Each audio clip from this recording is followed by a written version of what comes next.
നേരെ കയ്യിലുണ്ട് കട്ട് ചെയ്തോട്ട്.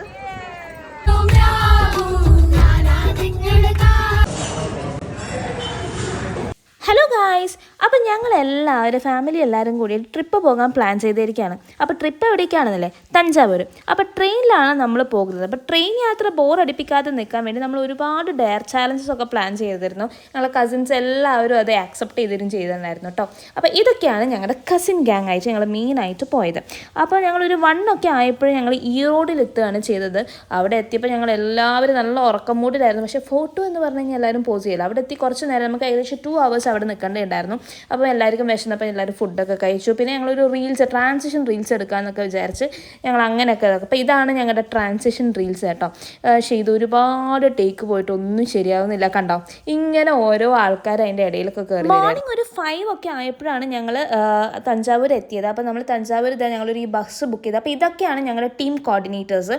ഇവർ ഒരുപാട് കോർഡിനേറ്റ് ചെയ്യാൻ ശ്രമിച്ചെങ്കിലും നമ്മൾ കാണുന്നില്ലേ, ഫോട്ടോസൊക്കെ എടുത്ത് ഒരുപാട് ടൈം അങ്ങനെ വേസ്റ്റ് ചെയ്തു.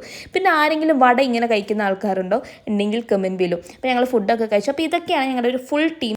തഞ്ചാവൂർ അമ്പലത്തിൻ്റെ മെയിൻ ഇമ്പോർട്ടൻസ് എന്താണെന്ന് പറഞ്ഞാൽ ഏറ്റവും വലിയ ശിവലിംഗം അവിടെയാണുള്ളത്. 18 അടിയാണ് അവിടുത്തെ ശിവലിംഗത്തിൻ്റെ ഉയരം എന്ന് പറയുന്നത്. അമ്പലത്തിൽ 2 കവാടങ്ങളാണുള്ളത്. ഫുൾ അമ്പലത്തിൻ്റെ ആ ഒരു ആർക്കിടെക്ചറൽ ബ്യൂട്ടി എന്ന് പറയുന്നത് സത്യം പറഞ്ഞു കഴിഞ്ഞാൽ കണ്ടിരിക്കേണ്ട കാര്യങ്ങളാണ്. വിഗ്രഹത്തിന് ഏറ്റവും അടിഭാഗം ബ്രഹ്മാവ്, മിഡിൽ പോർഷൻ വിഷ്ണു, ഏറ്റവും മേലെ ശിവൻ എന്ന രീതിയിൽ. ശിവന്റെ മുകളിൽ 5 തലയുള്ള സർപ്പം പഞ്ചലോഹങ്ങൾ കൊണ്ടാണ് നിർമ്മിച്ചിരിക്കുന്നത്. ഈ 5 ഭൂതം എന്ന് പറയുന്നത് നമ്മളെ വായു, ജലം, അഗ്നി, ഭൂമി, ആകാശം എന്നിവയാണ് പറയുന്നത്. ഈ താഴികക്കൂടാണ്. നിങ്ങൾക്ക് കണ്ടാൽ മനസ്സിലാവും 81 ടണ്ണാണ് ഈ താഴികക്കൂട ഭാരം. ഇതെങ്ങനെ ആ സമയത്ത് അവർ അതിൻ്റെ മേലെ കയറ്റി എന്നുള്ളത് ഇപ്പോഴും ഒരു ചോദിച്ചതാണ്. ഈ ചുറ്റുമതിലുള്ള നന്ദി കണ്ടോ, 1008 നന്ദികളാണ് ഈ ചുറ്റുമതിൽ മൊത്തമായിട്ടുള്ളത്.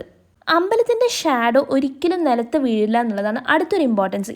തഞ്ചാവൂർ അമ്പലത്തിലെ ദ്വാരപാലകൻ ആനയെ വിഴുങ്ങി നിൽക്കുന്ന പാമ്പിനെ ചവിട്ടി നിൽക്കുന്ന ഒരു അവസ്ഥയിലാണ് ഉള്ളത്. പുറത്ത് ഇത്രയും ശക്തിയുള്ള ഒരു കാവൽക്കാരനാവുമ്പോൾ അകത്തിരിക്കുന്ന ശിവന്റെ ശക്തി എത്രയായിരിക്കുമാണ് സിംബോളിക്കലി കാണിക്കുന്നത്. ഇവിടെ 108 ശിവലിംഗങ്ങളുണ്ട്. നവഗ്രഹങ്ങളെ ശിവലിംഗ രൂപത്തിൽ പൂജിക്കുന്ന ഒരേ ഒരു ക്ഷേത്രമാണിത്. സെക്കൻഡ് ലാർജസ്റ്റ് നന്ദിയും ഇവിടെയാണുള്ളത്. 18 അടി ഉയരവും 25 ടണ്ണാണ് ഭാരം. എനിക്ക് ഇഷ്ടംപോലെ സ്ഥലമുണ്ട്. ഇച്ചു ഹാപ്പി ആയിരുന്നു കേട്ടോ. തഞ്ചാവൂർ അമ്പലത്തിൻ്റെ ശരിക്കുള്ള ഭംഗി കാണാൻ രാത്രി വരണം എന്ന് പറഞ്ഞപ്പോൾ ഇത്രയും ഭംഗി രാത്രിക്ക് ഉണ്ടാവും എന്ന് വിചാരിച്ചില്ല. അത്രയ്ക്ക് ഭംഗിയായിരുന്നു. എല്ലാവരും ഒരു പ്രാവശ്യമെങ്കിലും പോയി കാണേണ്ട ഒരു സ്ഥലം തന്നെയാണ് കേട്ടോ. Our next destination was Thanjavur palace. നമ്മുടെ ടെമ്പിളിൻ്റെ തൊട്ടടുത്ത് തന്നെയാണ് ഈ പാലസ് സിറ്റുവേറ്റ് ചെയ്തിരിക്കുന്നത്. അതുകൊണ്ട് തന്നെ അമ്പലത്തിൽ പോയ ആൾക്കാർ എന്തായാലും ഈ പാലസും കൂടി കണ്ടിരിക്കുകയാണ്. ഈ കൊട്ടാരത്തിൽ സർദാർ മഹൽ, രാജ്ഞിയുടെ മുറ്റം, അങ്ങനെ ഒരുപാട് സ്ഥലങ്ങൾ കാണാനുണ്ട്. സരസ്വതി മഹൽ ലൈബ്രറി ഭയങ്കര ഹിസ്റ്റോറിക്കൽ ഇമ്പോർട്ടൻസ്. ഇത് നമ്മളെ ബെൽ ടവർ ആണ്. ഇതും നമ്മൾ ഒരിക്കലെങ്കിലും കണ്ടിരിക്കുന്ന ആർക്കിടെക്ചറാണ്. അതുകൊണ്ട് തന്നെ ഏത് ആംഗിളിൽ നിന്ന് വേണമെങ്കിൽ നിങ്ങൾക്ക് ഫോട്ടോസ് എടുക്കാം. Next is Day 2. Day 2 ഞങ്ങൾ കുംഭകോണവും ചിദംബരവുമാണ് പ്ലാൻ ചെയ്തിട്ടുള്ളത്.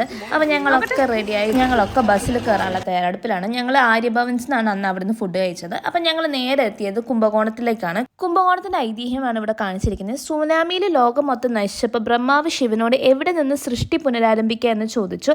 വിവിധ പുണ്യസ്ഥലങ്ങളിൽ നിന്ന് ശേഖരിച്ച മണൽ കൊണ്ട് ഒരു മാന്ത്രിക കല ഉണ്ടാക്കി വെള്ളപ്പൊക്കത്തിൽ ഒഴുക്കാൻ നിർദ്ദേശിച്ചു. കലം നിന്ന സ്ഥലമാണ് കുംഭകോണം എന്നറിയപ്പെടുന്നത്. ശിവൻ അവിടുന്ന് അമ്പ് ചെയ്ത് അവിടെ കുറച്ച് അമൃതം ഒഴിച്ചു. അങ്ങനെയാണ് ഭൂമിയിൽ ജീവൻ പുനരുജ്ജീവിപ്പിച്ചത് എന്നാണ് ഈ ഐതിഹ്യം കാണുന്നത്. ഇപ്പം നിങ്ങൾക്ക് ഈ ഫോട്ടോസ് കാണുമ്പോൾ ഏകദേശം കഥേൻ്റെ ഒരു ജസ്റ്റ് മനസ്സിലാവുന്നില്ലേ? എവിടെ എത്തിയാലും അതിൻ്റെ ഒരു റിമംബറൻസിന് ഒരു ഫോട്ടോ മസ്റ്റ് ആണല്ലോ. അപ്പം ഇതാണ് നമ്മൾ ആ അമ്പലം അടച്ചിരിക്കുകയായിരുന്നു. ആദ്യ കുംഭീശ്വരനാണ്. പിന്നെ ഈ ഒരു ആന ഭയങ്കര ക്യൂട്ടായിരുന്നു. എല്ലാവർക്കും അനുഗ്രഹങ്ങളൊക്കെ തന്നുകൊണ്ടിരിക്കുകയായിരുന്നു.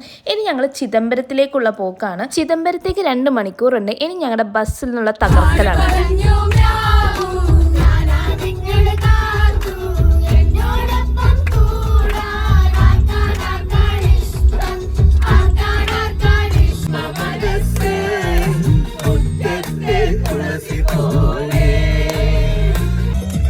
വൈബായിട്ടുള്ള കസിൻസ് ഉള്ളതുകൊണ്ട് തന്നെ ബസ്സിൽ ആ ഒരു 2 hours ഉള്ള ജേർണി അറിഞ്ഞിട്ടേ ഇല്ല. ഭയങ്കര അടിപൊളിയായ ഒരു വൈബായിരുന്നു എല്ലാവരും കൂടിയിട്ട് ബസ്സിലുള്ള ഈ യാത്ര തന്നെ. അങ്ങനെ ഞങ്ങൾ ചിദംബരത്തെത്തി. ടെമ്പിൾ ആ ടൈം ക്ലോസ് ചെയ്തുകൊണ്ട് തന്നെ ഞങ്ങൾ ആ ടെമ്പിളിൻ്റെ മുമ്പിലൊക്കെ നിന്ന് നല്ല ഫോട്ടോസൊക്കെ എടുത്തിട്ടാണ് ഞങ്ങൾ പോയത്. ചിദംബരത്തെ പറ്റി പറയുകയാണെങ്കിൽ ഏറ്റവും വലിയ നടരാജ വിഗ്രഹമുള്ള ഒരു അമ്പലമാണ് ചിദംബരം. ഒരു കയ്യിലെ ഡമരവും കൊടുക്കാനുള്ള ഭാഗത്തിലാണ് ഭഗവാൻ അനുഗ്രഹം.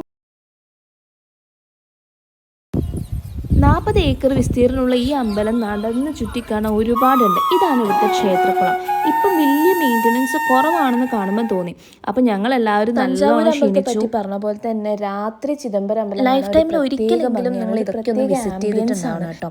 അപ്പോൾ അങ്ങനെ നല്ല ലേറ്റ്, ഏകദേശം 8 ഒക്കെ കഴിഞ്ഞു ഞങ്ങൾ റിട്ടേൺ പോകാൻ വേണ്ടിയിട്ട്. ഞങ്ങൾ നെക്സ്റ്റ് ഡേ ശ്രീരംഗമാണ് പോകാൻ വേണ്ടി പ്ലാൻ ചെയ്തിരിക്കുന്നത്. അപ്പോൾ അതിൻ്റെ വീഡിയോസൊക്കെ ഇനി ഞങ്ങൾ ഈ ചാനലിൽ ഇടുന്നതായിരിക്കും. അപ്പോൾ ഇന്നത്തേക്ക് വിടാം. ഞങ്ങളെ ചാനലൊന്ന് സബ്സ്ക്രൈബ് ചെയ്ത് സപ്പോർട്ട് ചെയ്യാൻ ആരും മറക്കല്ലേ.